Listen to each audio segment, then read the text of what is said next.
if we can really decide to own that business value. And I always make a distinction between business value and human value, because as a human, It's cute. you are 100% valuable and worthy, just as you are. If you never get off the couch, you're still 100% valuable and worthy. But what we are talking about today is business value, right? Mm.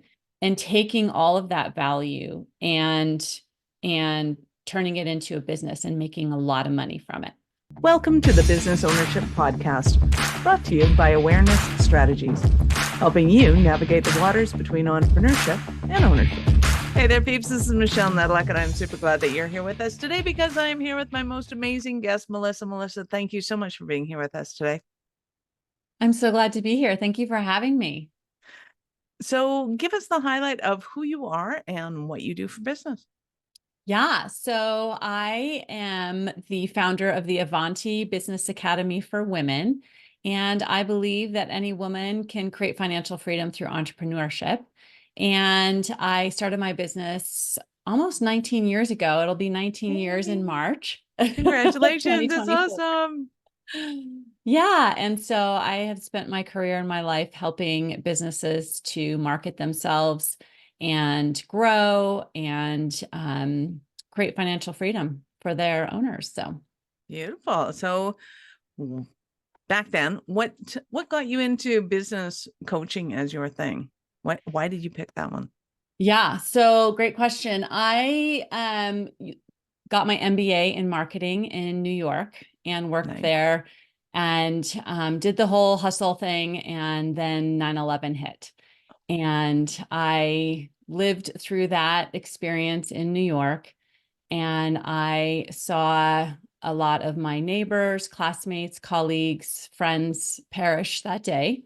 Mm-hmm. And it was a real wake-up call for me, as you could imagine. And I really discovered through going through that if I go to work tomorrow and I don't come home, I had to ask myself, is this how I want my life to end?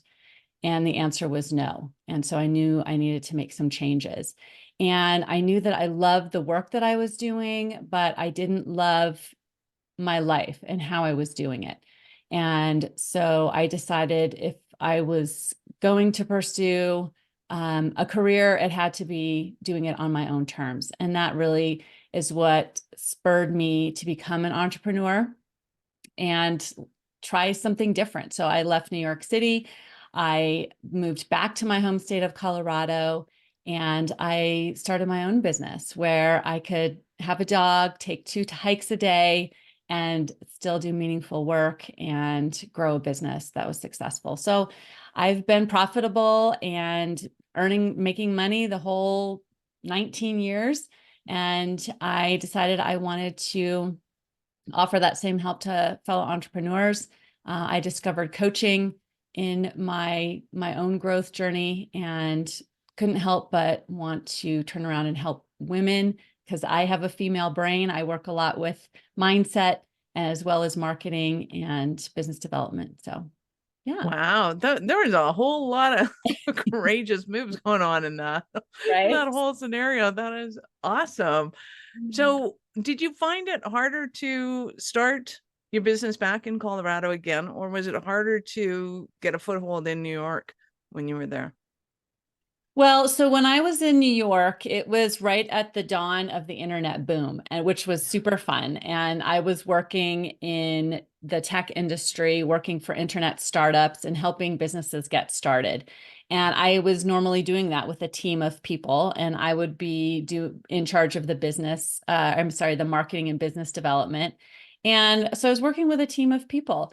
And when I started my business in Colorado, I was solo. So that was different, right? Right. It was different challenges, but I really enjoyed having my own agency, just being able to decide what kind of work I wanted to do. And so, yeah, various challenges, but both equally fun. Nice. So life has blossomed, and we will get into that in a moment. But now, who do you work with servants for? You mentioned women entrepreneurs, but who do they have kind of something else that binds them together? Are they industry, or are they kind of problem that you're solving concentric. Yeah. Was that English? You can take that any way you want. Who are you I working got with you, now? girl. Yeah, I work mainly with service-based entrepreneurs and women because as a young person, I've basically been working my whole entire life, right? Right. And I always wanted to have my own financial freedom because I was raised in a household where my mother didn't work, my grandmother didn't work. They were my two greatest influences as women in my life. And my grandmother would always tell me, you always need to have your own purse. And I saw that lived out because they both had to ask their husbands to spend money, right? And that never sat well with me. So I knew that I always wanted to create my own money so that I could make my own choices. And I've done that. And I've done it in a way that also, like I told with my 9/11 story, right? That balances out being able to work and have a fulfilling life in your work, but also have the balance of not having that take over all of your life and relationships. So, yeah. So, I mean, I've noticed a difference in kind of the younger generation to an extent, but I still see it as an issue that women and making money, I don't know how, is still a thing. yeah. Why is it still a thing? And two, what kind of things can you do to overcome that? Yeah, I think what I see a lot of the women that I talk to, a lot of the women that I work with, is they really don't embrace the business value that they have inside of them. And they downplay. I think that's culturally, a lot of times we're raised to downplay and to undervalue. And so I think that's something that I work with a lot of my clients on, is really seeing the value of the work that they do, not just the tangible value of the thing that they produce or the service they provide, but the intangible value. And that uniqueness is so, and the exact way that they do it is like no one else, and is the reason their clients fall in love with them. So I know a lot of marketing says you got to make it tangible, got to make it tangible, got to make it tangible. How do you make that tangible? And they're like, I don't know. My clients are just happy. I just have happy clients. So how do you bridge that between they make very happy clients and some of them really don't affect necessarily the bottom line. They're not affecting a dollar sign. They're not affecting something that is tangible. How do you reconcile that with marketing? Yeah. So obviously you have to have a tangible product that someone's gonna to pay you for, but it all comes down to value for me. Mhm. And knowing what your client values. Like I think of my client that is a college consultant, and she helps students and their families find the best fit university and then get accepted there. So she can help them fill out the paperwork and this, and that, and the other thing. But there's also this intangible value of being able to be the driver of a process for a family that has no idea. It's a very, not secretive is the wrong word, but it's a very Nebulous. nebulous. Thank you. We're going to help each other with this English language today. Absolutely. It's a very nebulous, confusing process, right? Yeah. And so part of the work she does, yes, she helps them, do the applications, the standardized testing, pick out courses and things like that. But the intangible part of that is really helping the student to get to know themselves and what they really want in a college experience. Mhm. And I know for me, I never asked that question when I decided on a university, right? I was just like, oh, what's the best one I can get into, with these Exactly. awful SAT scores. And so it might not be something that the student or even the parents think about Mm, until they begin working with her, right? mm. And so for her to really understand that value and bring that intangible value out in her communications, in her marketing, it's helped her to really grow her business exponentially. Nice. Well, I love it. I can't help but think of Apple And Apple made its foray into the industry through understanding that people were artists, which is clearly not tangible. I mean, they took a very tangible product and they marketed it in a very intangible way. And it became one of the best marketing stories out there. And it just kind of makes me wonder, if so many women have these intangible qualities, they have the story, they have the emphasis around kind of what growth process their clients come out of it. Why isn't there kind of a way for them to be able to look at Apple and go, okay, I got that, I can make that in my experience, right? I mean, even in this example, to be able to take college students and have them thinking, oh my God, I got like a 2.08 on my SATs. Like, how is this going to get me into the college of my dreams? Harvard, here I come, not. And then to be able to draw that picture of them being able to go to college or university and being able to pursue those dreams and those accolades. And it is, to me, the people with the dreams. Like, I can all of a sudden, just talking that, I'm going, oh, I can see that video playing out. Yeah, that can work. Yeah. So, and I still want to kind of drill in this. Why is it so hard for women to be able to maximize that? And they should be making a ton of money. I have always said men are more fun and they should stay home with the kids and play. And women are so serious and like, you got to do your homework. You got to get this. You got to wake up at this time, go to bed at that time. Why aren't we in charge of business? It actually makes more sense to me. Right. Yeah. It's such a great question. And I think if I had the one right answer, I too would be, extremely wealthy. And it's a lot of different things. I think as women, we have a much more holistic view of life, of career. And so we are not as, I don't know, this gets into a lot of generalizations, right? Of course. A lot of stereotypical. I'm kind of asking you to, though. So kind of nudging you that way. We'll I really think that if we have this conversation, then we can kind of nudge women to go, you know what? You have the magic sauce. You have the story. And that's all you really have to do is put that out there and make it the thing. And of course, they've got to go and talk to Melissa first to be able to get that out. But that inkling, that notion of, have you ever just sat in a cafeteria and talked for 3 hours? Well, clearly you have something to say then. Like, it's like, clearly there's something going on there. People are intrigued if they can sit around for 3 hours and talk to you. So how can we tap into that? And, next step, whether they're running the college SATs or they're, running a bricks and mortar retail outlet, Etsy, it doesn't matter what it is. That story is the thing that people are buying. How do we harness that? Yeah, I think it all starts in what you're thinking about yourself, right?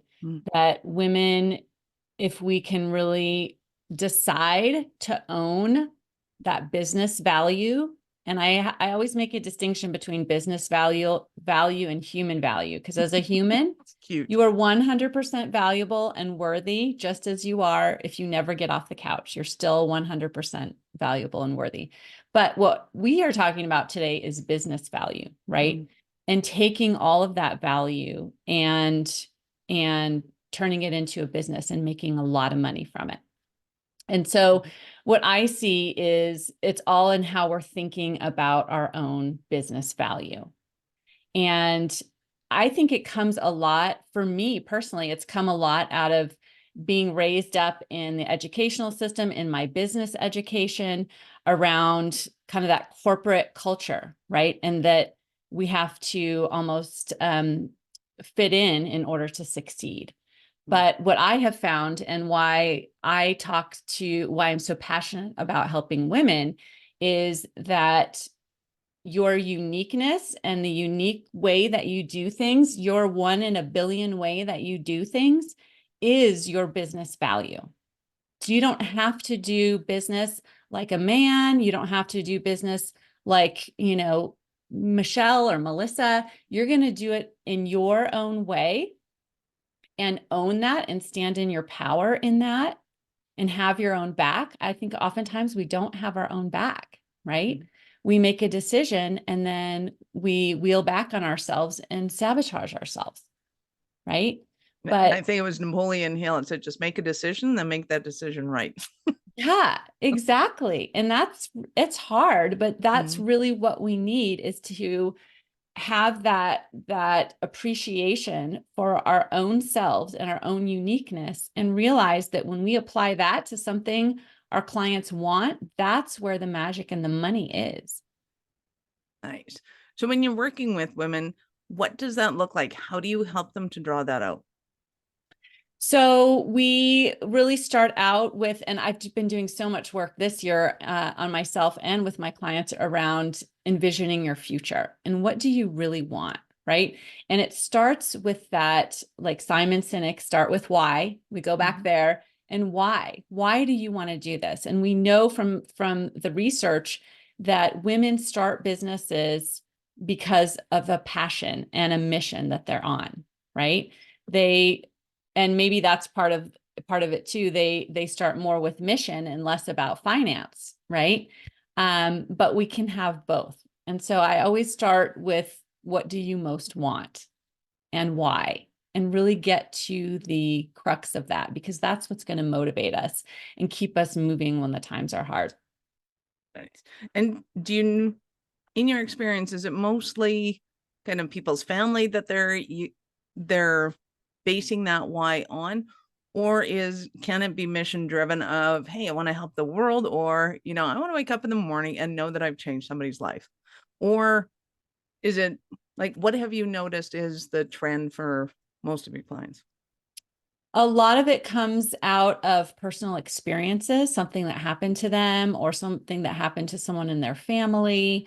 I think of my client, Sydney, who she's still around. I'm not talking about her in past tense, but in present tense, she is a woman of color, Harvard and Stanford educated, went to Harvard Law School, became a lawyer, and got there and learned she didn't like it. She didn't want to be a lawyer. But what she did gain in all of that experience of getting into Ivy League schools, she gained the experience of knowing how to get into Ivy League schools. And so that's what she helps her clients do now. And she really strongly believes in helping create access for minority and marginalized populations. And so that's what she built her business around, because of something that she really believes in. And that's what gets her out of bed in the morning. Nice. So Yeah. once they have that foundation, they go, okay, I know what my why is, I know why I'm doing this. And the business kind of at least has some foray to being able to express that. Yeah. Then do you mold the business and the mission together, or do you sometimes change the trajectory of the business? How does that look? Yeah. So we set a goal. And when I think about goals, I think about a goal as an aim. A lot of people think about goals as something to beat ourselves over the head with, right? Mhm. But what I like to think of a goal is, okay, which direction are we heading? What are we aiming for, right? And a goal is not just financial. I love using money as a goal, but also it's like, what is the experience you want to have in your business and your life, right? Because if I have a goal to, I don't know, make $100,000 this year, for example, Mhm. there's a lot of ways I can do that. But if I want to do it with the business that I have, that's, the work I want to do, but then how is it that I want to experience that? Like for, many of my clients, a client I'm thinking of in particular, she has kids at home, right? So she wants to be able to do her work when, after the kids leave and before they get home from school, so that she's available for her children. And so we talk about goals in that way. And then we put together a plan of how that can happen. Like, what's the nuts and bolts? How many clients do we need to have? How much are we going to charge for them? And then we back into, okay, if we want to create, I don't know, 20 clients a year or whatever, then how are we going to do that? How many sales conversations do we have to have? And we put together a detailed plan, which includes the marketing and the finance. And then we go about actually implementing it. and then measuring our progress all along the way. And I think that's something I see a lot of entrepreneurs miss out on, is the evaluation piece and the learning piece from the implementation, because that's what hones us in and gets us to that goal. Well, absolutely. And it's usually the first 5 times they do it and they go, oh, okay, I have 3 people showing up. This is awesome. Build a business off of this. When that comes along, and in my experience, inevitably at some point it comes along, whatever their level of disappointment is, eventually they hit that. When somebody hits that wall of disappointment, like, hey, this just isn't working the way I thought it was going to, how do you kind of sit down and either reassemble the pieces and or like move forward, garner that ambition up again, to be able to set them on the races again? Yeah, it all starts with evaluation. And it More. all starts also with realizing, because often when we get into those places, we're like, nothing's working. Everything's going to hell in a handbasket, right? We're very Exactly. all or nothing Like, thinking. the And universe just collapsed on me. yes, yes. The economy is going to the crapper, whatever. But we just have to interrupt that pattern and remember that there's a lot that's not working. Yes, we'll just admit there's things that are not working, but there are also things that are working, right? And so we start with evaluation. What is working? What can we celebrate, right? Then we look at what's not working. Where are our greatest opportunities, or what do we want to see grow? And then we look at what are our greatest lessons and what we want to do different. What do we want to change up, right? So, and coming up, even if it's just with 3 ideas that we want to try, it gives you the pathway, right? It's all about that pathways thinking. Like there's always a path of a couple things we can try. So we go out and try those and do it all over again. Nice. So in a moment, I'm going to ask you another example of a Cinderella story. But before I do that, we're going to take a little pause. Are you running a business over 7 figures but still struggling with technology headaches? Pay attention, you do not want to miss this offer. This podcast episode is brought to you by Awareness Strategies, who is offering a custom-built digital adoption roadmap for anyone running a business over 7 figures who's wanting to grow their business in the next 5 years. And it's not just a roadmap, they offer full implementation as well if that scares the out of you. Check out awarenessstrategies.com/roadmap for more details today. The link's in the show's notes. Don't regret not doing this. Do it now. That's awarenessstrategies.com/roadmap. I am extremely excited to hear about a Cinderella story. I know we already heard of one and that was great. And you might want to kind of give us any nuggets on that one and give us an example of a Cinderella story of one of your clients. Yeah, I wanted to tell you more about my client, Sydney, that went to Ivy League college or university, became a lawyer, and then decided she didn't like that. She started helping other students to get into university, mainly minority and marginalized populations. And in her first year, well, she'd come out of being in a big law firm. So she was used to making a lot of money, right? So in her first year in her business, she only made $13,000. Oh, yes. ouch. And so that's when we met and she decided to work with me. And so after that first year, we got her business organized, her marketing organized, got her on a good system of bringing clients in. And she finished that first year well over 120K. Yay! And yay, I know. That's awesome. I know. And then she really got the fire under her booty and moved on and created, I think it was 324 the next year, 324,000. Yeah. And then decided to branch off and start a software company and develop a piece of software. And she was able to get venture capital funding for that, which for a woman of color is almost unheard of, unfortunately. Wow. And she started a nonprofit, and she's just gone on to do some really amazing things. So I'm so Go proud. Sydney. That's awesome. That's fantastic. Congratulations to you too. It's always nice when your clients succeed. I know. Awesome. Yeah. I love that. Hey, and so if somebody's in the in the throes of they're starting their own thing. It's not working the way they want to. What other stumbling blocks might somebody have that's listening to this going, oh, Melissa, I need you so badly?